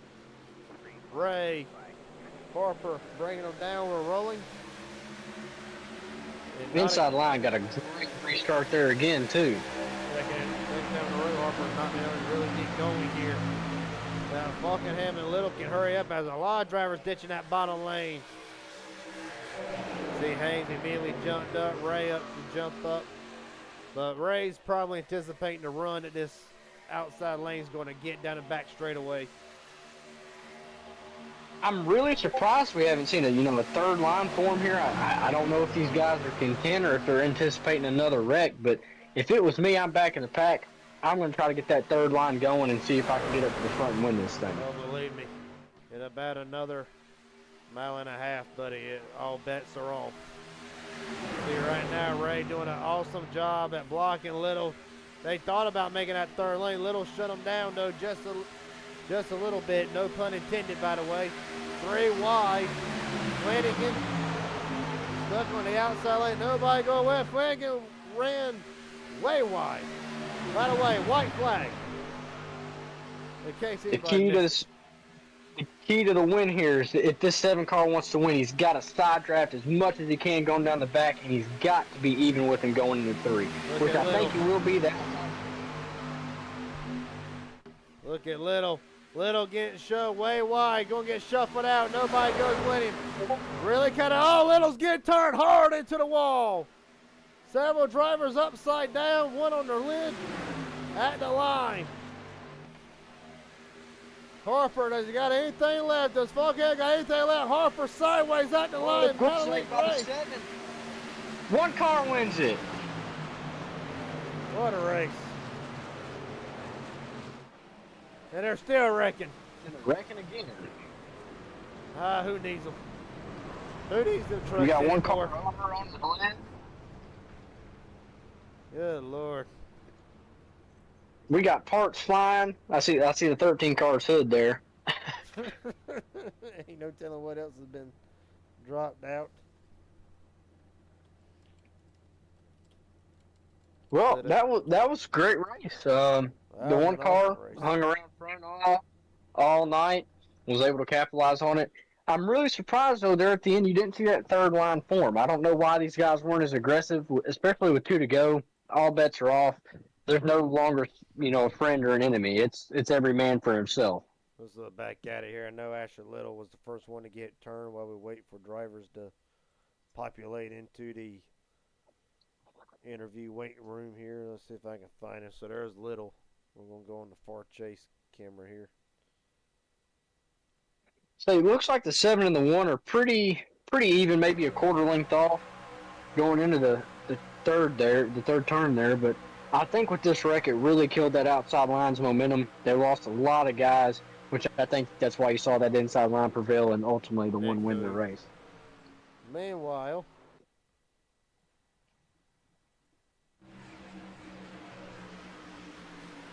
as I'm trying to get the camera right, at the line, it all fell into place for the driver up to 1. And right now, he is about to get pulled in here. Malik Gray, you got a copy, buddy? Yeah, man. How you doing? Dude, I cannot be as good as you are right now. Tell me about the race. Didn't really see a whole lot in the first third of it. But the closer we got to the end, you started making your presence known. You tie Nathan Harper with the most laps led tonight at 13 apiece.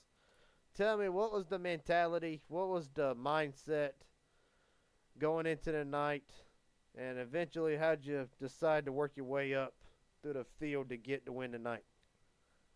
I was just staying towards the back. I didn't really want to be involved in anything too early. And then I was hoping that we were going to get green flag pit stops, and we did. Or, no, actually, no, I don't think we did. But I just tried to make sure that after halfway, I started to ease my way up front, and it worked out for me. Hunter, you got any questions?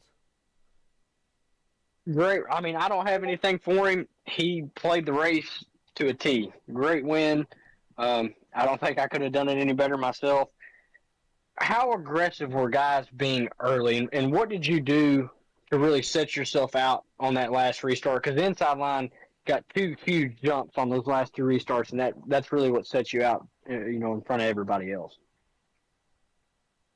I just tried to pay attention to the third car that was in each lane, and I saw that the third, whoever was up top, he was already lined up, so I just went up there and then like once the inside lane, once they started going, then I just popped back down there, and I just leapfrog back and forth. Well, I don't have anything else for you, man. Great win. You get to get up tomorrow a little bit richer, which has always got to be a good feeling, but absolutely great win. And you played it to a T. And Ray, I appreciate it, guys. And Ray, real quick, as you know, I mean, you've been interviewed by me once already for the second time in 3 or 4 races. You're getting interviewed as the winner. Real fast, is there anybody you want to thank or shout out tonight? Friends, family, sponsors, anybody in general? Shout out to Trev on the last start, and Nathan. I was using both of them on the white flag there, so it was able to be pretty cool. And you guys for broadcasting, and Kenny for putting on the event. I appreciate all you guys. Ain't no problem, buddy. Malik Ray, your winner tonight for the second time in about 3 or 4 broadcasts. Congratulations, buddy. All right, thank you, guys. Yep. That being said, I'm going to see if I got the right person here. I'm going to come. Hey, Trevor, Garrett, Hey. up here in the booth. You got a copy? Yes, sir. How you doing? All right, buddy. First and foremost, couldn't get out the way. How do you pronounce your last name for future reference? As we're not. One more time. As we're not. Astronaut. Okay. Yes, Well, sir. the mayor of Browntown, as it says. Buddy, great race all night at the front, very competitive. What did you have to do to get the win tonight, or was it once they started wrecking behind you, that was pretty much game over? Man, I would probably have to say I would probably have to wreck the field to win tonight because, boy, it was tough up there. There's a lot of good drivers up there, and it was so hard to get these trucks cool. I was dipping down the apron trying to get these trucks cool, and I don't know, man. I don't think there was much I could have done there. Malik ran a hell of a race per usual, and he knew exactly what to do. I was hoping for maybe a slip up, maybe a bobble, and maybe I could have got to the high side. But by the time I got clear, the back of the field already annihilated, and there was no run there. So not much I could do there. Just hoping and praying. I cut the sleeves off on the restart, baby, and I sent her. But I had a good friend, Kenny Stamper, used to say, I came all this way just to finish second place. So I don't know. I hate second. I'm not a second place fan. I wanted that win, but hey, it is what it is, man. I'll take it, and we'll move on to the next one, baby. And I'll ask one more, then I'll let Hunter. I'm sure Hunter has a couple questions for you, but that being said, finishing second tonight, obviously, as you just said, very disappointing. I'm one that cannot stand to finish second. I'd rather finish third than to finish second. Yeah, I'd rather not finish second. But how does this carry over? You win some, you lose some. How is this going to carry over into the next big MMS race? Well, I mean, it's always a different car combo, different combination, different track. It just all depends what the McCulloughs want to put on. So it's just kind of one of those things. You see what happens. Had the Jack Shack out here tonight, so I was working with them, and just have to kind of ride the momentum, man. It's one of these things in money racing. You get on a hot streak, and then you don't, and then it happens again. You ride that wave, man. It's a wave. So right now, I'm gonna just try to ride the wave, see if I can get me some more podiums, possibly a win. Man, like I said, I hate finish second, man. I hate that with a passion. But it is what it is, and we'll just have to see what happens, brother. Hunter, you got any questions for him? I mean, great race, man. You ran pretty much up front all race. How are the cars handling there towards the end with everybody being just so aggressive? You know, it had been aggressive all race, but towards the end there, what were you feeling, and what do you think you could have done differently to maybe get yourself that win? Man, you know that old saying, nah, she's driving good. Brother, she was driving good, but boy, oh boy, it sucked out there tonight. These trucks were... It was a hot track, man. I was all over the place trying to keep that thing straight, brother. And yeah, it just, I don't know. It's always, these tracks are always weather oriented. So I was 110 degrees out here on track, and just slipping and sliding there a little bit, especially trying to maintain track position. Didn't really get to put tires on it, so it was just hope and a prayer, brother. I was in it. I didn't lift.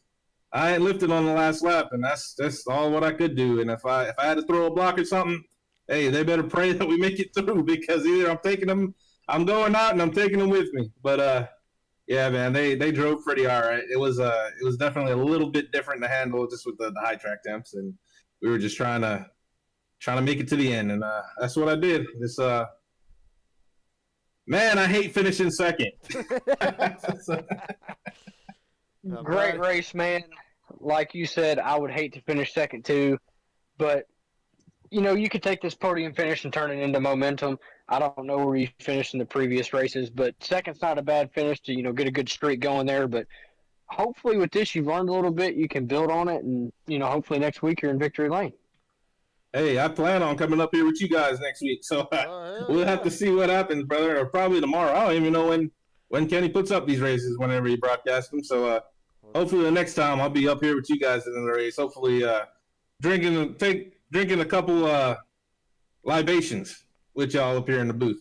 Well, Trevor, real quick, first time being interviewed, first time, man, I'm glad somebody else shares the passion of hating finishing second as much as I do, but during these interviews, I understand people's got big sponsors, people watching them, friends, family, bosses, etc. So at this time, I'd like to give the drivers, if there's anybody wanting to shout out, the floor is yours, buddy. Take it away. Oh yeah, man! I gotta thank on the hood of that truck, man. Fulcher's Paint and Body, baby. Gotta thank them for the sponsorship.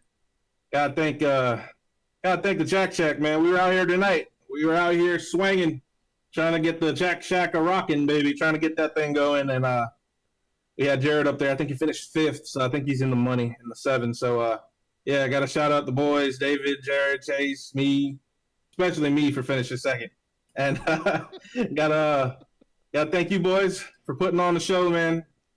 Appreciate the broadcast. Can't wait to go back and watch it back. And gotta thank MMS, man. Gotta thank Kenny. Puts on these great races. Really puts it in the driver's hands, and I appreciate that.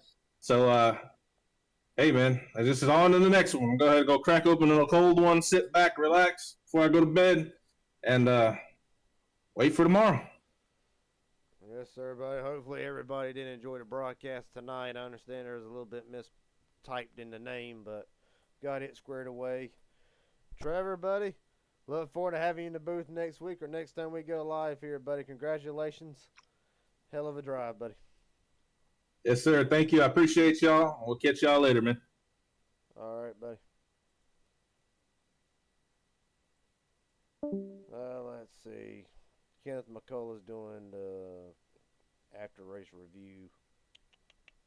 See if we can get that 7 Chick-fil-A car up in here. He was super fast all race. Kind of want to see his point of view. We sure can. I was thinking the same thing. Nathan Harper, Garrett Jenkins, Hunter Rozelle up here in the booth. You got a copy?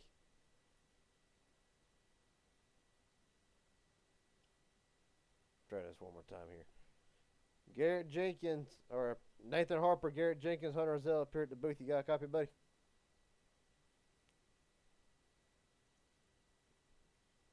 All right, well, at the moment he has stepped away from the mic. We'll try to pull him in here in just a little bit.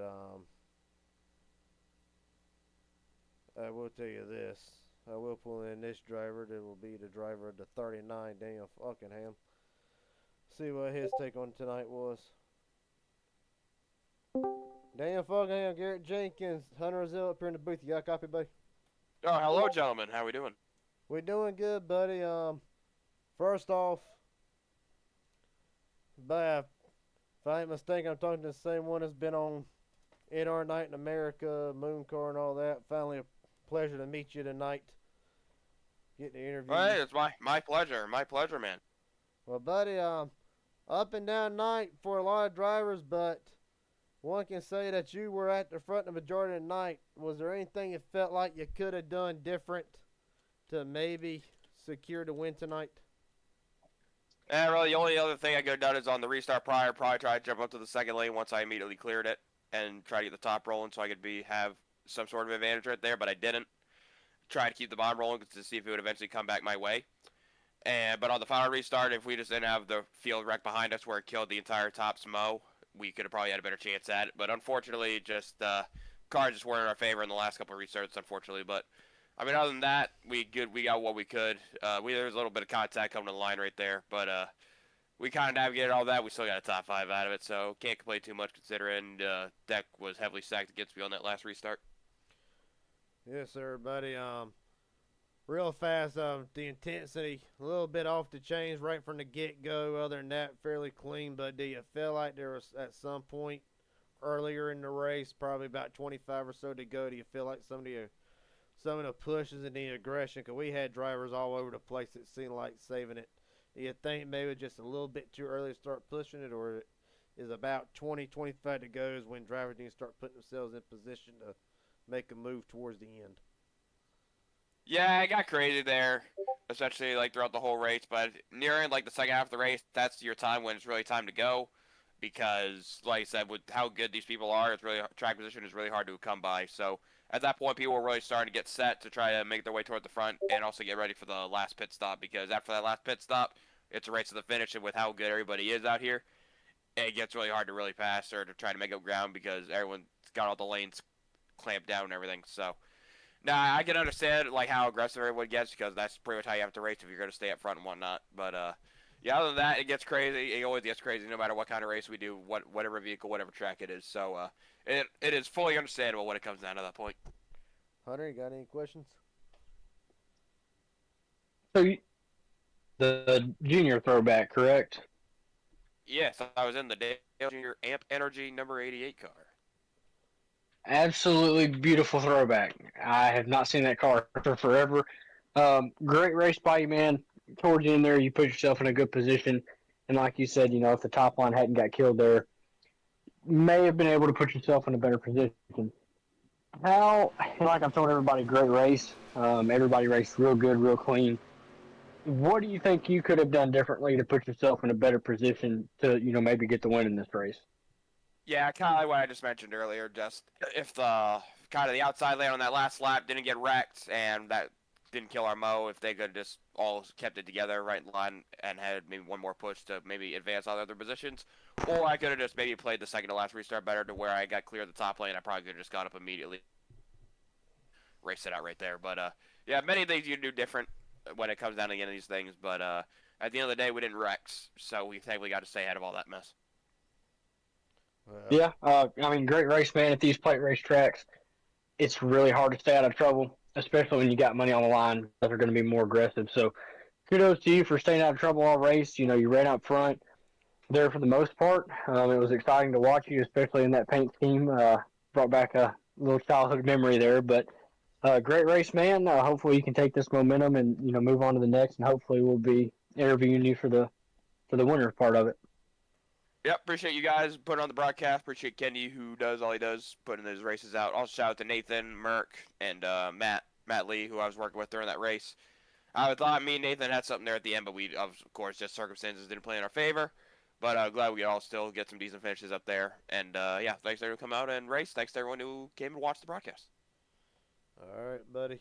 Congratulations on the P5. We'll walk away just a little bit richer than what I am after tonight, but nonetheless, look forward to seeing many more races with you in them, buddy, and hope we talk to you again. All right, thanks, gentlemen. Y'all have a good night. Yes, sir. Daniel Falkenham comes in 5th. That being said, I don't know what happened. All right, sorry. I guess it pulled the wrong person, but that being said, Nathan Harper, Garrett Jenkins up here in the booth. You got a copy? Yes, sir. Well, buddy, great finish tonight, all things considering. Led tied actually for the most laps, led at about, give or take, 13. Sounds pretty good to me. Class of the field had a lot to show for it. Was there anything you felt like maybe if they did not wreck behind you that you could have maybe got the job done? Yes. Well, before that, Asher Little, he freaking tried to go top of 3, and that killed our momentum. That was before the wreck, and I don't know what he was really thinking there, but that killed our momentum, and yeah, obviously the wreck happened, and we lost help, and just couldn't really do anything. Buddy, it was a standout race for you. I feel like, of course, you were the favorite at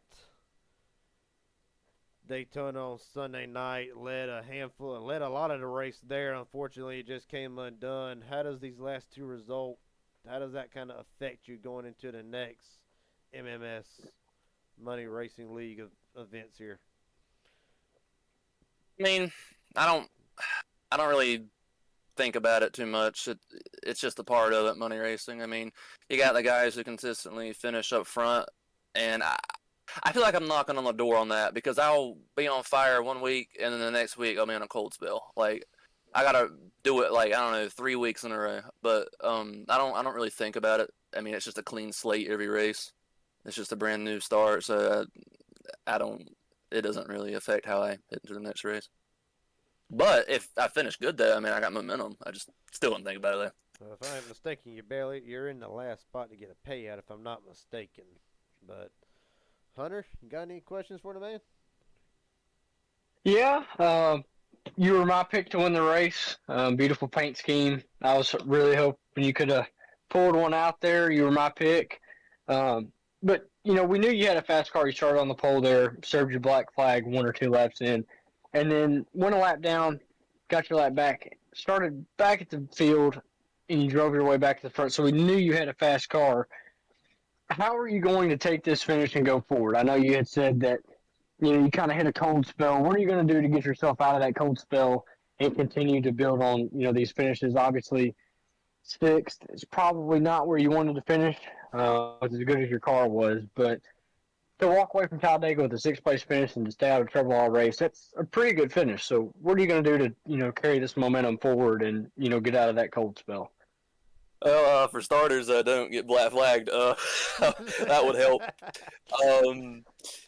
I would stay out of the mess. I mean, especially with the trucks. I mean, if you can qualify up front and don't do what I do, it's pretty easy to hold your spot.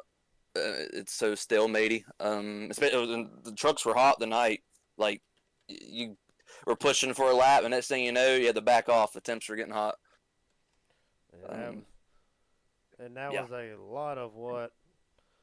Actually, you're about the second or third guy to say that the trucks were having a very hard time staying cool when they wanted to overheat. Is that all part of the update that came out about 3 or 4 weeks ago, or has that problem always persisted with these trucks?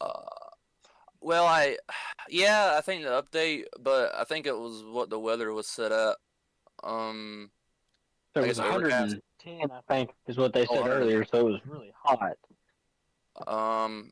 Yeah, probably something to do with the weather. Because some races you can push harder. It all depends though on the weather, I think, and part of the update. Well, Nathan, first off, pleasure to meet you. I ain't had a chance to interview you. Just got here with this league, so first off, nice to meet you. By the way, I take the time for drivers. I understand a lot of them have sponsors, bosses, friends, family, etc. I believe you had a fan or two in the comments section tonight. With that being said, is there anybody you want to shout out or thank tonight? The floor is yours. Yeah, well, shout out to y'all for coming here and broadcasting. It's sometimes we don't have a broadcaster, and that sucks. But it's always nice to have someone to sacrifice their time and commentate. Shout out to Team MBG and everyone who showed up tonight, and Kenny McCullough for putting this on for us. All right, buddy. This will not be the last time we interview you, but for tonight, Nathan Harper has to settle for 6 after tying with the most laps led. Appreciate your time, buddy. Thank you, sir. That being said, it was a wild night here at Talladega. We'll go ahead and go through the results, if they'll work this time. I do not believe they are. No, they have not, because I'm pretty sure the session's just closed. So, that means we'll run through it real fast. Malik Ray will come home in the first position. The 89 of Trevor comes in second. Kenneth McCullough third. Jared Hayes fourth. Daniel Fuckingham rounds out the top 5. Nathan Harper, just talked to him. A great run. Unfortunately, just not enough at the end. Had to settle for 6th. Garrett Caswell, a great run tonight. Finishes 7th. David Flanagan 8th. Brock Westmoreland in 9th. And Tim White will round out the field. Nick Sipple, after being a lap down the majority of the race, comes in 11th. Sizemore 12th. Barksdale 13th. The 13 of Tucker, after a very eventful night, will have to salvage a 14th. Matthew Lee 15th. Quentin Stanbach, another one of them. Hunter, a rough night. Dylan Jones 17th. Chase Mistretta, after leading early in the race, falls back to 18th. Jeff Murrick in 19th. Asher Little 20th after getting turned on the last lap. And Logan York will round out the 21 car field. But Hunter, buddy, appreciate you joining us up here in the booth. Even if the mic gave you a little bit of problems tonight, it was still fun to have you up here. And what was your takeaways from tonight? Well, I mean, first off, it was great seeing it from a different perspective and not trying to avoid wrecks. Definitely a lot more laid back. As far as my takeaways, I'm really surprised the the very, very top lane couldn't get going. Usually at these plate racetracks, towards the end of a race there, you're going to see guys start getting more aggressive, especially guys who are at the back. The top lane never really got formed. They'd maybe run up there for a lap, 2 laps, 3 laps, and then it would just dissipate. I think that this outcome of this race could have been changed had we got a third lane. And, toward the end there, we saw, a big pile up that really killed the outside lane's momentum, which, I think if that wouldn't have happened, we'd have had a lot more exciting finish. But really off the start, a lot of these guys were aggressive, pushing, filling holes that may not be there. There was a lot of give, but there was also a lot of take. But it was a great race. A lot of excitement. Had a couple cautions there. But overall, I think it was a great race, and congratulations to the one on coming away with the win there. Yes, sir. It was an awesome race for our standpoint. With that being said, still, I'm sure there's going to be plenty of more action on the Raging Idiot Racing Network throughout the week. And I will try to get everybody posted as soon as I can, whether it's XGR, whether it's Midnight Inspired, or Dega Pros, or even another MMS race. Congratulations to the one of Malik Ray, able to come up, lead 13 laps, and at the end was able to avoid all the carnage.